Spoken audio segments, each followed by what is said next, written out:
Hey there, Coach Carroll here. There's a whole bunch of positions on a football team, so keep an open mind and don't be afraid to try a few different things before you find the one that's just right for you. There are some basic things I can tell you, like usually the cornerbacks and wide receivers are fast, with good hands. Safeties need to be fast too, but strong enough to make good tackles. Linebackers need to be fast, strong, and also smart. They are like the defensive coaches on the field. Offensive and defensive linemen need to be strong and explosive off the line, but they also have to have good memories for all of those plays. The quarterback needs to be a guy with a strong arm.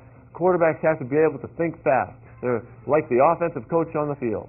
Running backs have to be tough and fast. They're involved in almost every play and get hit a lot. Hi, I'm Coach Carroll. Are you ready to hit the field with me? There's only one place to do it, here inside my online camp for kids. My camp is full of fun things for kids to do. Inside, I'll teach you how to play football like a star.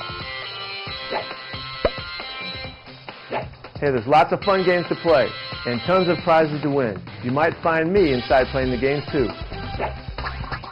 Touchdown! All right, enough talking. Let's get practicing. Click play now and follow me.